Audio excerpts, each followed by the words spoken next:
Good everyone. I hope you're having an amazing day. So today I'm going to talk about another integration pattern that is fire and forget. So in my last episode, I talked about another integration pattern that is request and reply, which is based on synchronous transaction. So in this case, we're going to deal with asynchronous mode of operation. Okay, now let's talk about a business scenario, and based on that, we will build which technology around fire and forget will be the best or the optimum solution to use. Okay, so I have a requirement here. So I got a Salesforce org, which is maintained by a brewing company. Yeah. So and then I got an order management system, right? So this is a very classic example, right? So to give you a scenario, right, the Salesforce is used by a brewing company. Let's call it as a Wilson Brewery, which is a fictitious company. So the Wilson Brewery makes beers, right? And but at the same time, the Wilson breweries do require for equipments as well as the brewing stuff, right?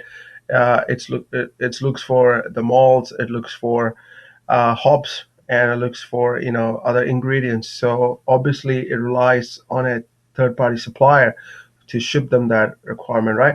So what does this beer company does in a regular scenario is that the Salesforce contains a custom object which is called order object, right? So so the requirement is whenever a Wilson Brewery employee or a Wilson Brewery agent, right, creates a record in the order object saying, look, I need uh, 100 tons of, just giving a fictitious example of hops, right? Or I need, so what they're going to do, they create a record here, right?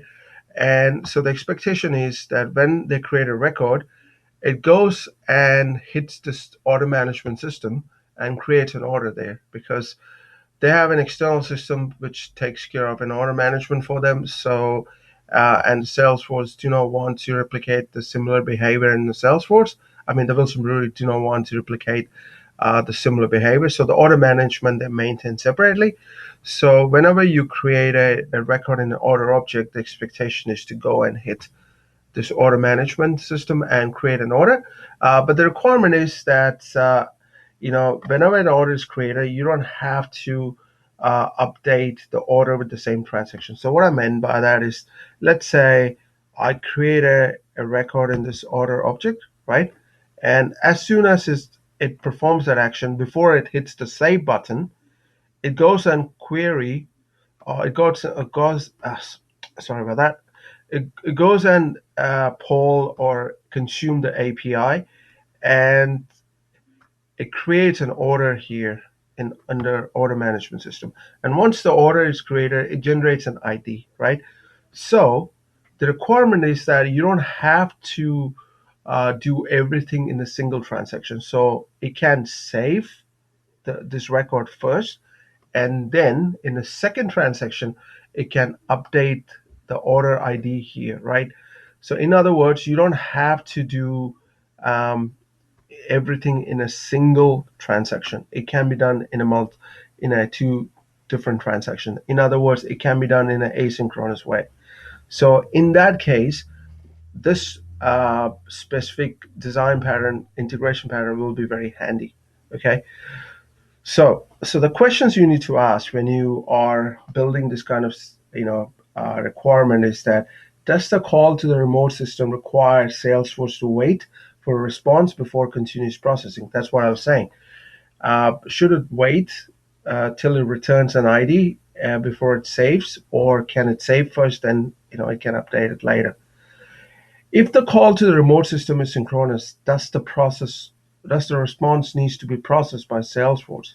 That's another question you need to ask as a part of the same transaction. Okay, and what about the message size, right? This is another thing you need to ask.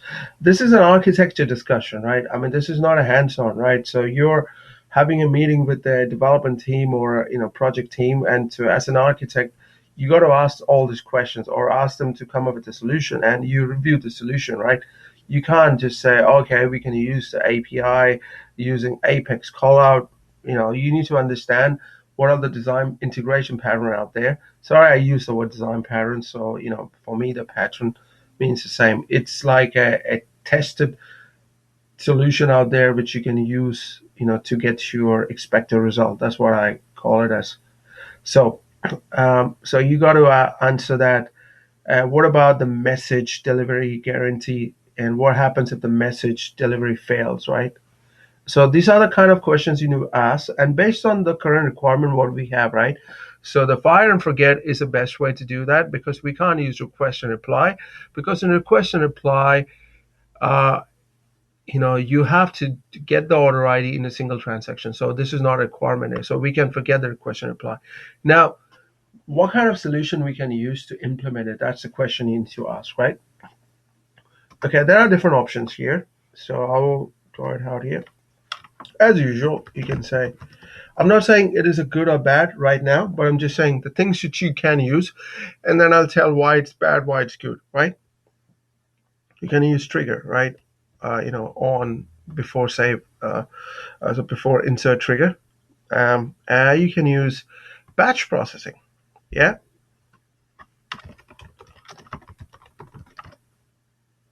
So, like I said, I'm not saying this is a great solution, or I'm not saying it's a bad solution. I'm not saying that yet. Just I'm giving you, options out there as a part of this. What Salesforce supports.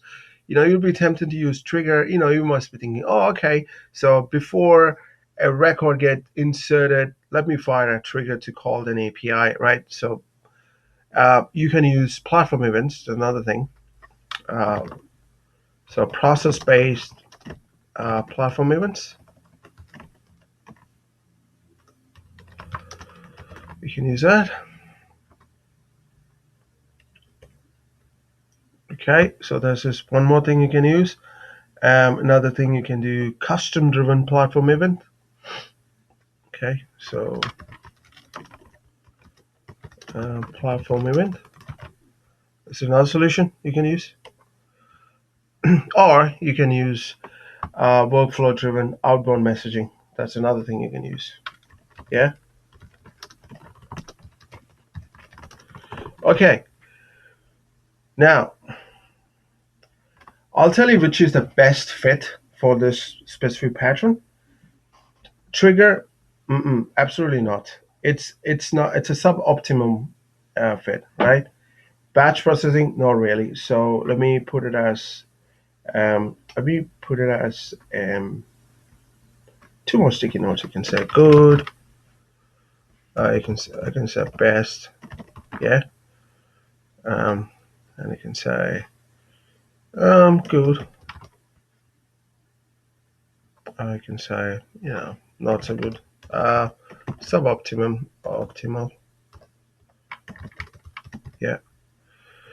Okay, right. So we're gonna put this here. We're gonna put this here. We're gonna put this here. Okay.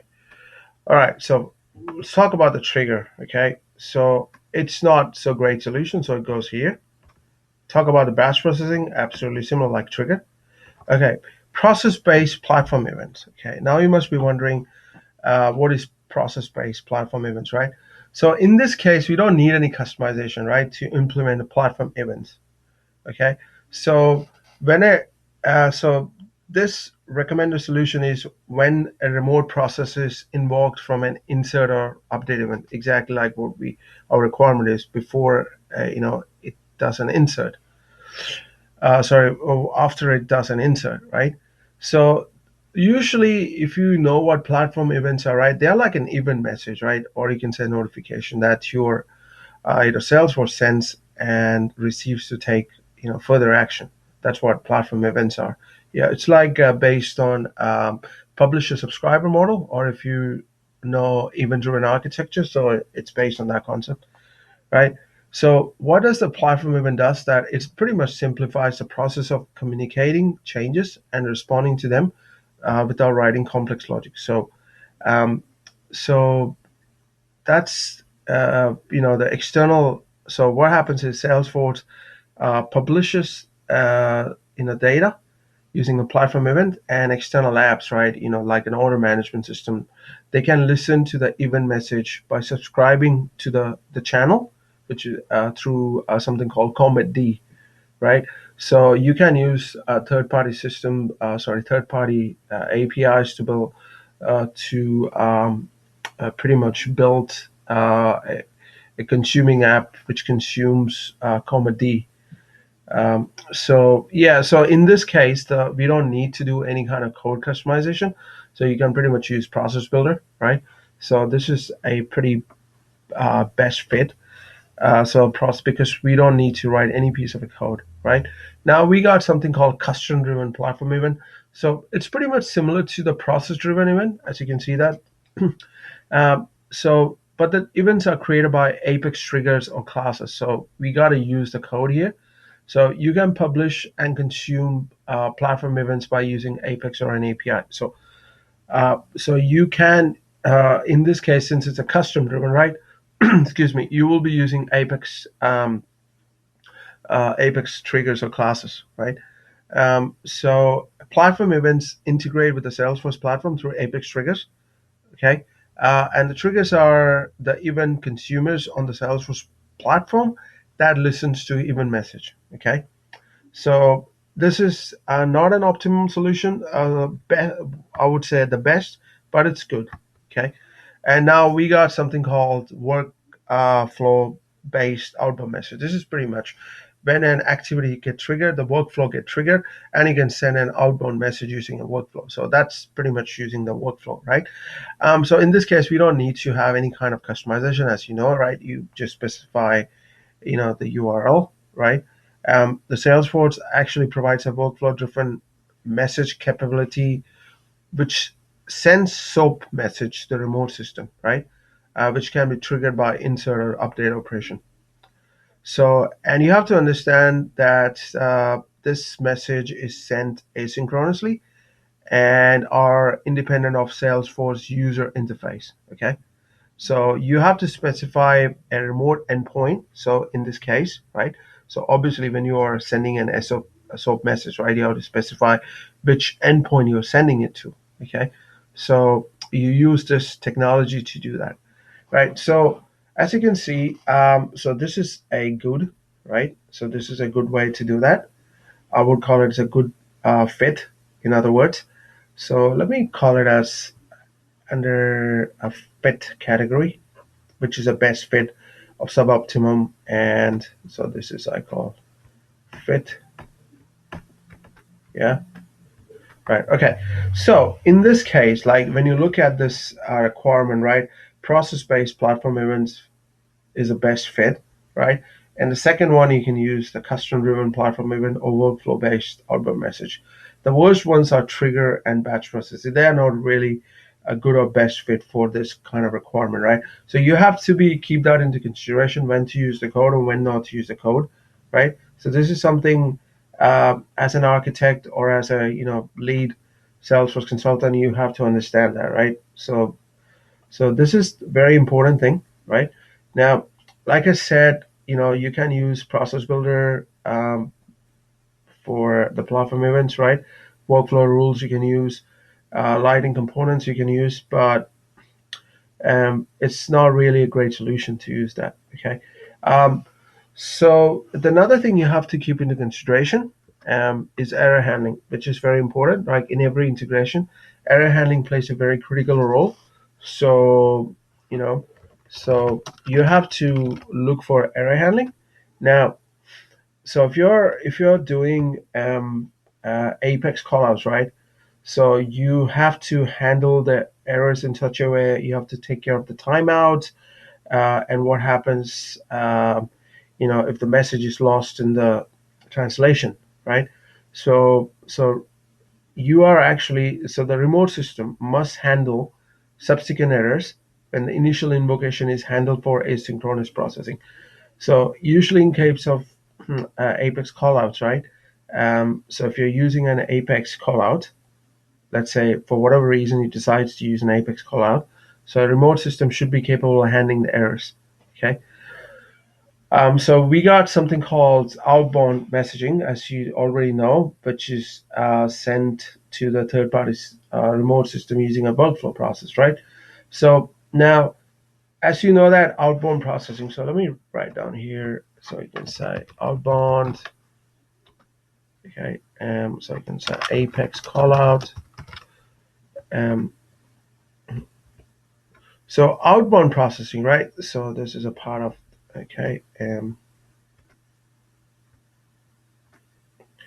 Now, how do you handle an outbound message, right? If which gets failed. So in other words, you know that it's an asynchronous process, right? Sending an outbound. This is an asynchronous pattern. So usually what Salesforce does, right, in case of the workflow outbound messages, Salesforce initiates a retry operation if no positive acknowledgement is received within a timeout period of up to 24 hours. So Salesforce will retry the operation if it fails to receive any kind of positive acknowledgement, right? So the error handling must be performed in a remote service because the message is effectively handed off to the remote system, right? That's what the fire and forget um, technology is all about, right? Now, there's something called recovery, right? Because this pattern is asynchronous, as you know, right? The system must initiate retry based on the service quality of service requirement, right? Since we're dealing with outbound message, right? As you know that Salesforce initiate retries if you don't receive any positive acknowledgement for a period of up to 24 hours, right? The retry interval increases exponentially over time, starting with 15-second interval and ending up to 60 minutes interval. Okay. So what I meant by that is that Salesforce has the facility, right? When you send a workflow, so you're initiating a workflow, outbound messaging, and for some reason Salesforce didn't receive a positive feedback, right? So Salesforce will initiate the replay of the message, will reinitiate the message again for up to a period of 24 hours. Okay. So now there's another thing we have to talk about what happens in terms of platform events. How do you handle errors and tags, right? Because it's very important to know that as well. Let me write down this one. So in case of platform event, right, like I said for outbound messages as well, right, error handling must be performed by the remote service because the event is effectively handed off to the remote system for further processing. And as you know that this is an asynchronous pattern, the remote system handles message queuing, processing, and error handling, right? So it's a responsibility of the remote system, right? Um, so also you have to know that platform events are in process within database transaction. That's one thing you have to keep into consideration. So as a matter of fact, published platform events can't be rolled back within a transaction. So that's the thing you have to keep into consideration. Okay. Now, when it talks about the recovery, right, as usual, because this is an asynchronous pattern, the that the replay ID associated with each event is atomic and increases with every published event. So the ID can so the we pass a replay ID, right? So this can be used to replay the stream. Okay. So what happens is that for some reason uh, the subscriber didn't receive a message, so they can use the replay ID to get the message, right? So you know, so you have to use the commit decline to subscribe to your channel. So you can use, your subscriber could be of, any technology. It could be written in .NET, it could be written in Java. There are different, libraries out there. You have to. So, like I said, if a third party is subscribing to uh, the platform events, it should be using Comet D, right? So to subscribe to a channel. So that's the requirement is so that you can get the replay, you can replay the ID and get the message in case if the client fails to receive the message at the first attempt. So this is something you have to communicate with the project team. You have to explain to them, right? I mean, as an architect, you don't have to code. right? Most of the time you won't be coding it, but you have to demonstrate them the proof of concept, right? So you have to explain to them the best architecture. See, it's not, so there's a difference between, um, there's not always a difference between a developer and an architect. At times, you if you're a developer, right, you got to understand the architecture pattern no matter what, right? That will make you a better developer to begin with. And if you're an architect, you will understand the concept of development as well, right? So yeah. Sorry, I digress, but I just wanted to make that clear. I mean, so this is how your design decisions are often made based on the requirement, so functional requirement, right? So now you got to keep in security into consideration as well, right? So since any calls to a remote system, right, must maintain the confidentiality, integrity, and availability of the request. Different security um, constraint applies, right? For instance, outbound message. Let's talk about the outbound message. For outbound message, right, one-way SSL is enabled by default. Okay, but there is a two-way SSL that can be used, which is highly recommended, right? With the Salesforce outbound message certificate. Okay, so you can also add further security stuff, right? You can whitelist Salesforce IP range for remote integration service. That's one thing you can do. You can whitelist the IPs. Okay, um, so you can also protect the remote system by implementing the firewall. Okay, so you can, so if you have, so this is the remote system. So you can protect it. So you can protect the system using firewall. Yeah, and so you can whitelist. So the Salesforce can whitelist the IP um, for ranges for this server, right? Now, for the platform events, right, when you're dealing with this platform event, the subscribing channel must be able to authenticate into Salesforce streaming API, right? Obviously, Salesforce, when it comes to platform events, and we are assuming that Salesforce acts as a publisher. So the subscribe is a responsibility of the subscribing external system. So we got so this is an external system. So right. So it's actually subscribing to um, the Salesforce streaming API. So it's a responsibility of the external system to authenticate it, right? So, and platform events conform to the existing security model configuration in the Salesforce org, right? So, to subscribe to an event, okay, a user needs read access to the event entity. So that you have to keep into consideration. And to publish an event, the user needs create permission to an event entity. So, event entity, right? So there's an event, right? Event object.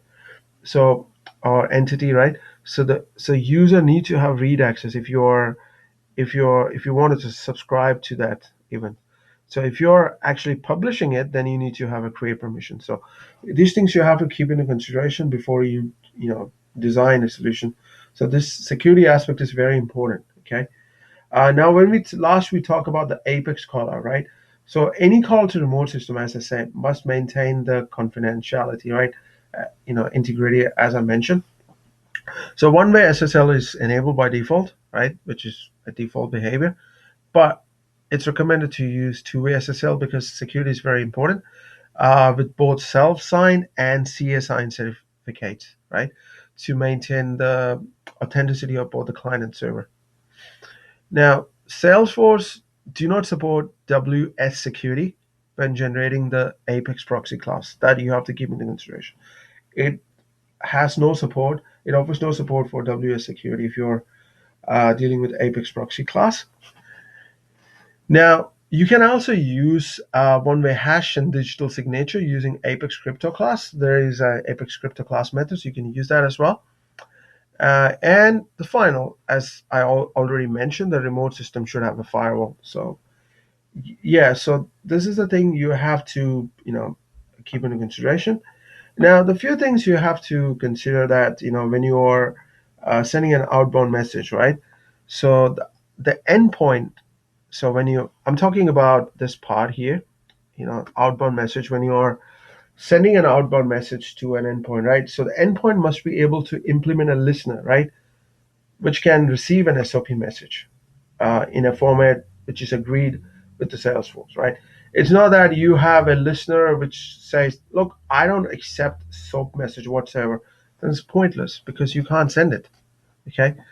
Um, so there is something outbound. Each outbound message, right, has its own predefined WSDL. Okay. Since we're dealing with SOAP, we are not dealing with the rest in this case. Okay. Um, so yeah, and um, there are a lot of scenario. Then you have to one more thing you have to understand that due to multi-tenant, right, nature of Salesforce platform, there are limits to outbound callouts. Okay, so you have to look at that callouts limits whenever you're designing a solution. Okay, right. So and now we talked about reliable messaging, right? Because in case of Apex callout, Salesforce really don't provide explicit support for reliable messaging protocol. So so what happens is that, right? Uh, you know so what we recommend, or so what as an architect you should recommend, that the remote endpoint, right, receiving the Salesforce message, I'm talking in terms of Apex callout, should implement a reliable messaging system, right? MQ or JMS, right? This system should ensure full end-to-end guaranteed delivery to the remote system that will process a message. Okay, so but this system will not ensure a guaranteed delivery from Salesforce to the remote endpoint it calls. Okay, so you have to keep that into consideration as well in terms of reliable messaging consideration. So this is one thing. Okay. So similarly with the outbound, right? Outbound messaging, I talked about it. If there's no positive acknowledgement, it will retry. Okay. And so platform events the same way provides a form of reliable messaging. Because the Salesforce, what normally does, it push the event to the subscriber, right? So that if the message for whatever reason doesn't get picked by a subscriber, let's say you are a order management, right? Order management in this case is a subscriber. So order management subscribe to platform events, okay? So Salesforce push the message to the event bus, okay? So and so subscriber, for whatever reason, when the Salesforce push the message, subscriber fails to receive the message, okay, fails to pick up the message. So the subscriber can replay the message using the replay ID, okay, of the previously received events, okay. So you have to keep this into consideration. Platform events are very powerful, okay. So that's why I often say that you should have a very good understanding of platform events if you're actually doing integration. So yeah, so you know, um, so you might at times you might even have to build a middleware if you wanted to do it. So when you build a middleware, so you have to keep all the features you need. Like you need to have error handling, you need to have a protocol conversion, you need to have queuing and buffering option, you need to have translation and transformation, you need to have asynchronous transport protocol, you need to have mediation routing, and the things which are not at all required in this, in when you're see asynchronous transport protocol, if you're dealing with a middle layer, right? You can build a middle layer in Azure, you can build a middleware in an AWS. So it's up to you where you're gonna, or you can build it using other technology, right? So I'm just giving you an example, okay? So in this case, we're dealing with a fire and forget, right? Okay, so we're dealing with an asynchronous protocol. So a middle layer should have a capability of asynchronous transport protocol option. Okay, so we are not concerned about the synchronous transport protocol. So that's pretty much not desired, and you're not interested in what's it called, ETL functionality, because we are not doing any kind of ETL. We are not doing extraction, transformation, and load. So we don't need any of these things. Okay, now polling is a required option, right? Because it's required from platform events, which is very important. So if you are, something, you're looking at the middleware to use with the platform events, then your middleware should support polling. Okay. Now the platform events offer two kinds of behavior: publish after commit. So if you wanted to publish only after the to an event bus, right? Only after the transaction has been committed, then you can use that functionality. But if you don't want to worry about transaction commit, you want to just put straight away into the event bus, then you can use public immediately. That's something you have to understand based on a requirement. In this scenario, I can go for publish after commit option, okay? Because I don't care that I don't want this to happen in a single transaction, so because it's an asynchronous operation, so I can commit my transaction here, right? And in terms of in Salesforce, here, let me go back. I can commit my transaction here in the order object, and then I can push the event, right? So you can use a publish after commit here. So yeah, I mean, this is pretty much I wanted to talk about today. So I hope you understand that architecture is a very important thing, and you will have solution architect, enterprise architect, integration architect, depending upon the company you work for. So and that plays a very important role because the main role of an architect, right? I do the role of an architect, right? So the main thing for for an architect responsibility is to look for solution that the project team brings to you on the table, and you validate whether their requirement met the basic Salesforce standard. So what I meant by that is that if you have an existing technology which you can leverage, there's no point in going for a custom route because custom route is a very bad option if you have an existing technology which you can leverage it, or in other words, out of box functionality, right? So that's why you have to understand different patterns out there, and integration patterns are very, very important for you to understand. Okay, that being said, I hope you enjoyed today's lecture. So I hope you guys have an amazing day. Cheers.